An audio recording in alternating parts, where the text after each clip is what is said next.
So sudden fall from the top of the market. बहुत लोग पूछ रहे थे कि क्या ये फॉल एक्सपेक्ट हम कर सकते थे, क्या ये फॉल हमें कैसे पकड़ सकते थे, क्यों ये हुआ, सब कुछ ये वीडियो में हम डिस्कस करेंगे और देखेंगे कल यानी 28 मई को हम किस तरह से बैंक निफ्टी और निफ्टी में ट्रेड करेंगे, कौन सा इंपॉर्टेंट लेवल्स होने वाला है। तो hey everyone, welcome back to my YouTube channel the Bengal trader. I hope you guys are doing well. Okay, let's start with Nifty. Nifty से आपको बताएंगे तो आपको क्लियर कट एक पिक्चर आएगा। देखिए, बहुत दिन पहले से हम ये डिस्कस कर रहे थे कि निफ्टी का जो एक रेंज चल रहा है वो कौन सा वाला रेंज है। ये पैरेलल चैनल को निफ्टी बहुत ज्यादा अपवर्ड वे में फॉलो कर रहा है, अब एक अपर एंड के आसपास जा रहा है। तो आज या कल के अंदर ये एक छोटा सा करेक्शन तो नहीं बोलेंगे हम, प्रॉफिट बुकिंग एक्सपेक्टेड था, वही आज हुआ, एकदम टॉप के आसपास से थोड़ा सा करेक्शन हुआ। अब हम क्या एक्सपेक्ट कर रहे हैं, देखिए हम ये एक्सपेक्ट नहीं कर रहे कि निफ्टी पूरी तरीके से अब फिर से लोअर रेंज के आसपास चला जाएगा, नहीं। ये बार बार होगा तो बार बार वो कैचेबल नहीं होता है, बिकॉज एक चीज का क्रिएशन होता है तो डिस्ट्रक्शन भी होता है, बहुत बार हो चुका है। अब हमारा जो एक्सपेक्टेशन है निफ्टी को लेके वो यही है कि 2-3 दिन थोड़ा सा मिडिल रेंज तक, जो ये रेंज होगा, इस रेंज का तो एक मिडिल का पॉइंट निकल के आएगा ना। अब अगर ये एक मेजर पॉइंट है तो इसका एक मिडिल का पॉइंट निकल के आएगा, जैसे मान के चलते हैं ये, तो हम एक्सपेक्ट यही करके चलेंगे, जो भी इसका मिडिल का पॉइंट होगा, जो भी इसका रेंज का मिडिल पॉइंट होगा, मिडिल पॉइंट तक एक बार निफ्टी आ सकता है और फिर अपना जर्नी को अपवर्ड्स कंटिन्यू कर सकते हैं 4 तारीख के बाद। ये हमारा प्लान रहेगा मार्केट को लेके। अब 4 तारीख का रिजल्ट में कुछ गड़बड़ हो जाएगा तो ये डाउनवर्ड की तरफ चला जाएगा, अगर रिजल्ट ठीक ठाक नहीं आएगा तो ये शायद साइडवेज हो सकता है, और अगर बहुत अच्छा आ गया तो कहीं ना कहीं ये फिर से अपवर्ड जर्नी शुरू कर सकता है। ठीक है, ये हो जाना चाहिए मेरा प्लान, मतलब ये मेरा प्लान होगा। अब हम कल यानी 28 मई को कैसे निफ्टी को टैकल करूंगा, सब कुछ ये वीडियो में चलो एक बार डिस्कस कर लेते हैं। अगर कल ट्यूसडे के सेशन में निफ्टी फ्लैट ओपन होता है, देखिए ये जो कैंडल आ गया ये एक डिस्टर्बिंग कैंडल है, डोजी टाइप का कैंडल है। इसका संकेत हमें क्या मिल रहा है ना कि फ्लैट ओपन होकर अगर नीचे आएगा, इसको तोड़ेगा भी तो भी मार्केट में जान नहीं आएगा डाउन साइड में। ये जो डोजी कैंडल आ चुका है ना,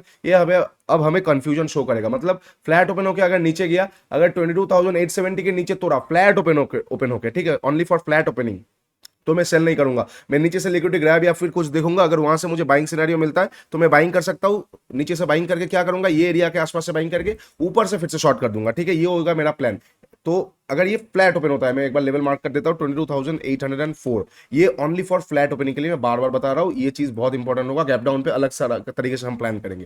फ्लैट ओपन होकर नीचे आता है, जैसे 870 को तोड़ेगा, मैं शॉर्ट नहीं करूंगा, थोड़ा सा नीचे से मैं उल्टा बाई कर सकता हूं, फिर से ऊपर से मैं शॉर्ट करूंगा। ठीक है, इनकेस अगर फ्लैट ओपन होता है और ऊपर जाता है तो इसके ऊपर निकलते मैं बाई भी नहीं करूंगा। ये जो डोजी होगा ना, ये अब खेल दिखाएगा। क्या खेल दिखाएगा, अब ये लिक्विडिटी को हंट करेगा, लिक्विडिटी को हंट करेगा, तो वो हिसाब से मैं प्लान करके चलूंगा। तो फ्लैट ओपन होकर अगर ऊपर जाता है मैं बाई नहीं करूंगा, मैं वेट करूंगा। जैसे ये एक अब 1 आवर का कैंडल के हिसाब से बिल्कुल हमारे लिए एक आइडियल होना चाहिए। तो टॉप से लेके बॉटम के आसपास में एक बार यहाँ पे मार्क करके रख दूंगा। तो ये फिबो का गोल्डन जोन के आसपास से अगर मुझे 50% के आसपास से, माफ कीजिए 50% तो नहीं होगा, ये 0.618, ये गोल्डन जोन के आसपास से मुझे 15 मिनट सेटअप मिलता है, मैं यहाँ से शॉर्ट कर सकता हूँ। और उससे भी एडवांस में यहाँ से अगर स्नाइपर मुझे मिल जाता है, मैं स्नाइपर भी कर सकता हूँ, गोल्डन जोन इंपॉर्टेंट है इसलिए। ठीक है, तो ये एरिया के आसपास से मैं एक बार शॉर्ट करूंगा। इनकेस अगर फ्लैट ओपन होकर मार्केट ऊपर जाता है, कौन सा हो जाएगा, 23,008।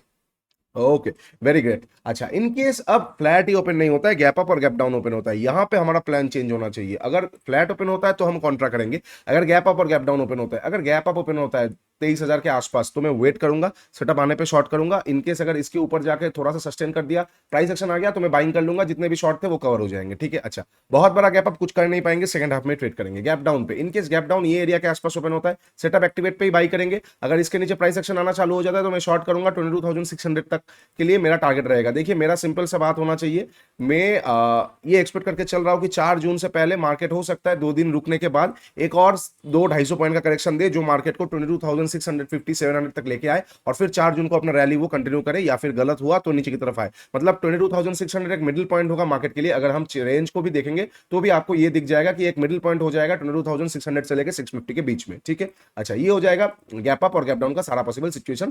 चलिए, और बहुत बड़ा गैप डाउन इनकेस ये एरिया के आसपास, मैं आंख बंद करके एक बार बाई करूंगा in case of profit booking setup. चलिए, एक बार आप बैंक निफ्टी देख लेते हैं, बैंक निफ्टी में कौन सा पॉसिबल सिचुएशन हो सकता है। Just like Nifty, bank Nifty में भी कुछ कुछ चीजें हुआ था, लेकिन बैंक निफ्टी अभी भी रेंज के आसपास गया नहीं, तो Bank Nifty, banking sector has more potential than Nifty.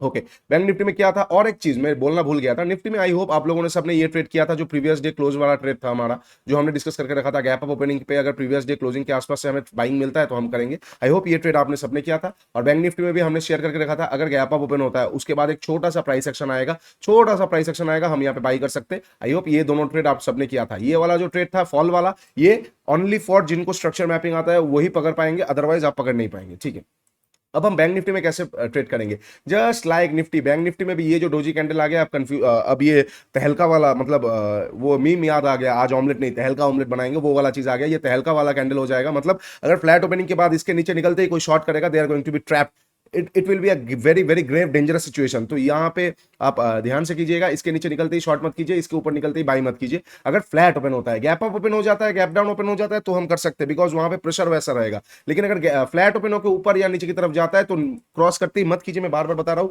फंसने का चांसेस हाई है। हाँ, अगर हो जाता है तो वो 10 में से एक बार सिनेरियो होगा, but we believe in probability, और प्रोबेबिलिटी 95% है कि अगर आप यहाँ पे सिंगुलर वे में ट्रेड करेंगे, ब्रेकआउट या ब्रेकडाउन पे, आप फंसने का चांसेस सबसे ज्यादा हो जाएगा। ठीक है, कॉन्ट्रा पे कीजिए। ठीक है, तो फ्लैट ओपन को ऊपर जाएगा, इसके ऊपर निकलते ही मैं बाई नहीं करूंगा, मैं उल्टा वेट करूंगा। यहाँ पे शायद ये जो गोल्डन जोन होगा ये बहुत मिडिल में हो जाएगा एग्जैक्टली, तो यहाँ पे वो गोल्डन जोन का स्ट्रेटजी शायद एक्टिवेट ना हो। ठीक है, अगर होता है तो कोई दिक्कत नहीं, अगर हो जाएगा, मान के चलते यहाँ पे इसको क्रॉस ही नहीं किया, ये जो है मान के चलते फ्लैट ओपन होके यहाँ से मुझे 15 मिनट सेटअप मिल गया, मैं शॉर्ट कर दूंगा, कोई दिक्कत नहीं, मैं लो तक टारगेट रख लूंगा। इनके जगह फ्लैट ओपन होकर नीचे आता है, मैं वेट करूंगा, 49,000 के नीचे निकलते मैं शॉर्ट नहीं करूंगा, मैं ये एरिया 49,000 के आसपास से अगर मुझे बाइंग कैंडल मिलता है तो मैं ये एरिया से बाइंग करके गोल्डन जोन तक का फिर से टारगेट ले लूंगा। ठीक है, अच्छा, ये हो जाएगा फ्लैट ओपनिंग का दोनों पॉसिबल सिचुएशन। सब गैप अप और गैप डाउन बात कर लेते हैं।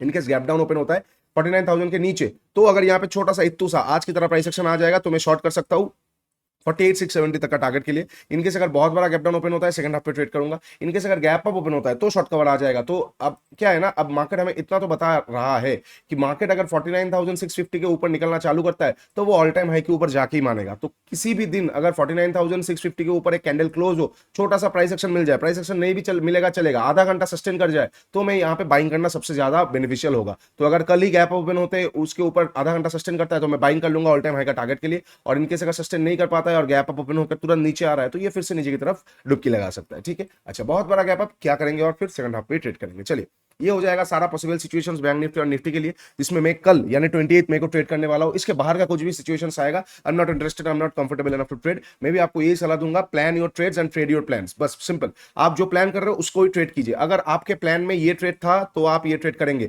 अगर आपके प्लान में ये ट्रेड नहीं था तो आप ये ट्रेड नहीं करेंगे। If you are going to regret, तो आपका रिग्रेट्स कभी खत्म नहीं होगा। क्या है ना, मार्केट कुछ ना कुछ दिखाता रहेगा। अगर आप सब कुछ पकड़ने जाओगे, चित भी मेरा पट भी मेरा, तो नहीं होगा। आपको मार्केट से उतना ही लेना पड़ेगा जितने के लिए आप तैयार हो। चलिए, वीडियो को यहाँ पे खत्म करेंगे। वीडियो अच्छा लगा है तो डू लाइक शेयर सब्सक्राइब। नीचे इंस्टाग्राम और टेलीग्राम का लिंक दिया हुआ है, जाकर एक बार जरूर चेकआउट कीजिए। मेंटरशिप प्रोग्राम का भी लिंक दिया हुआ है, जाकर एक बार जरूर चेकआउट कीजिए। बहुत ही पॉकेट फ्रेंडली प्राइस में बहुत एडवांस चीजें हम वहां पे डिस्कस करते हैं। आज के लिए इतना ही, take care, bye bye, trade smartly.